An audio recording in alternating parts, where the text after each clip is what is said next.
share muuqaalka, like saar. Mahadsanid.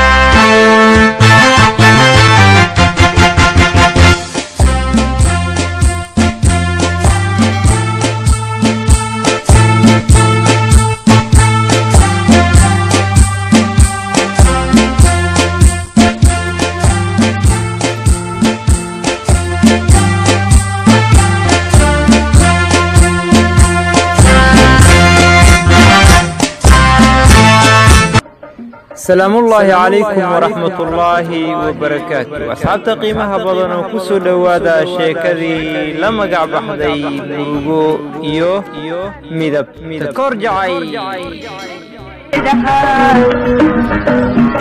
daba asxaabta qiimaha badan oo qaybtii saddexaad waxaan uga soo hadalnay ardaynimadii George ee dugsiga hoose iyo dadaalkiisii.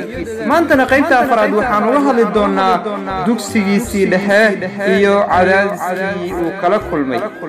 haddaba dhageyste, waayuhu hasdaba socdaane waxaa la furay iskuuladii waddanka. George waxa uu bilaabay sanad cusub oo dugsiga dhexe ah, fasal cusub ayuuna ku biiray. George wuxuu la soo baxay kartidii lagu yaqiinay, wuxuuna noqday arday ka mid ah ardayda ugu cadcad iskuulka oo inta badani lagu tashado aqoontiisa. adduunyadu la yaab leh waxaa la gaaray xilligii imtixaanka. George isagoo isku kalsoon ayuu galay imtixaankii, wax walbana ka shaqeeyay ayuu imtixaankii ku dhacay. la yaab iyo amakaag ayay ku noqotay dhammaan intii taqiinay George, sida macallimiintii, ardaydii iyo waalidkiisaba, halkay in badani ka filayeen in uu geli doono kaalmaha hore. George yare wuu qaadan waayay arrintan bilowga ah ee ku soo korortay. magaaladii ayuu mari waayay yaxyax dartiis. waxaa lagu soo sawiray bagga hore ee jaraa'idka, iyadoo looga faaloonayo nasiib darrada soo food saartay George yare. wuxuuna cadaadis kala kulmay ardaydii iskuulka oo inta badani caayi jiray, yasi jiray, kuna oorin jiray. George waxba dheg jalaq uma siinin ee sanadkii labaad ayuu xoogga saaray siduu u baasi lahaa. waxaa la soo gaaray xilligii imtixaanka, waana galay maado walbana siday ahayd ayuu uga jawaabay, isagoo rajaynayay inuu guulaysan doono. markii la gaaray xilligii la soo dhejinayay natiijada ayaa loo dareeray iskuuladii si arday walba u soo fiirsado natiijada. guud ahaan, gaar ahaan waxaa diiradda la saarayay natiijada. George maxaa dhacay? markii la soo ag istaagay boorkii ay ku dheganayd warqaddii natiijada, markiiba waxay ishu ku dhacday magacii George oo ku dhacay mar labaad imtixaanka. George mar labaad ayuu naxay, waxayna gaarsiisay jug weyn oo uusan in muddo ah ka soo kaban karin. sida arrintu tahayna uu fahmi waayey. wuxuu deris la noqday fikir iyo walbahaar. wuxuu bilaabay inuu isla hadlo keligiis, cid kale oo uu u garaabaysana ma hayo. waalidkuna waxba uma qaban karin oo iyaga gacan ku gabad ahaa. waa halkeedii ardaydii waxay George ku bilaabeen erayo niyad jabin ah sida damiin, nasiib laawe, afrikaan, madoobe, black boy. meel walba ayay dacaayadda uga fureen. fikirkiisii ayaa labalaabmay.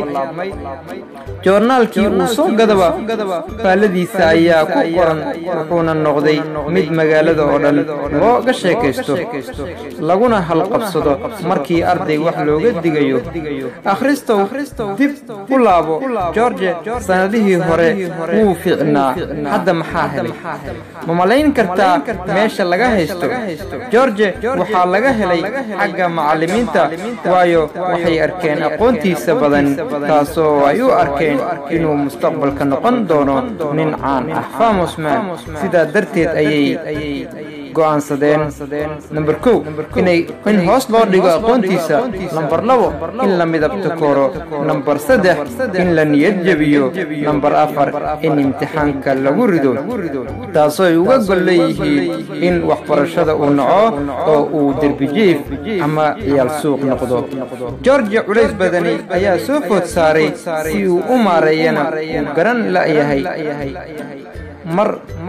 marna kuma fikirin inuu dacwoodo iskuulka ka bedesho yaa wax kula farsameeya George waxa uu muujiyay dulqaad iyo adayg wuxuu isku aamusiyay inuu mar'un baasi doono sidaana uusan uga harin waxbarashada isagoo naftiisa ku maaweelinayo siday noqon alla oge samir aan lahaado isagoo aad uga xun arintan la soo diristay haddana aan ogeyn halka sirtu ka qurunsan tahay ayaa dibnihiisu isku dayeen inay dhawaaqaan wuxuuna yiri ma aqoon baan lahayn anigu maxaa la ii maagayaa aniga miyaa la ii midabta koorayaa aniga miyaa la ii tashaday aniga ma dacwoon karo miyaa aniga meel kale ma aadi karo miyaa aniga maxaa la ii maagayaa aniga yaan miciin badaa anigu oo muraadkayga u sheegtaa anigu George markuu miraha meerinayay ilin ayaa ka gobo lahayd waxayna ku sii kordhisay walbahaarkii hayay George yare calool adayg ayuu ku sii watay waxbarashadiisii sanadka 3aad ayuuna misana ku dhacay imtixaankii markaan dambe wuu la qabsaday waxayna noqotay mid agtiisa caadi ka ah walow uu tuka cambaar leh ka noqday meel walbo George sanadkii 4aad ee dugsiga ayuu dhaxda xirtay wuxuu waxna kama naasacadaan ee sidii hore ayuu guuldaradii ku dhacay wuxuuna sidaasi ugu dhacay 4 sano ee dugsiga dhexe aqoon yarina kama ahayn ee maamulka iyo macallimiinta ayaa la maagay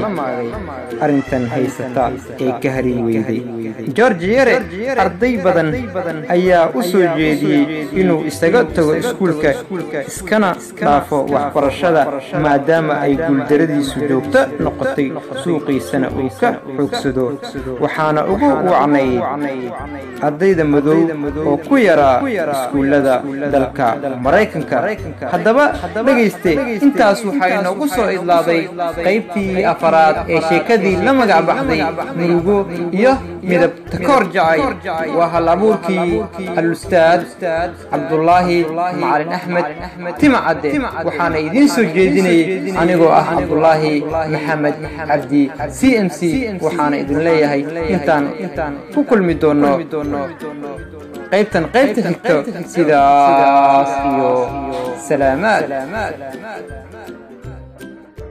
جعليك ملقوا قريب ما لا شبه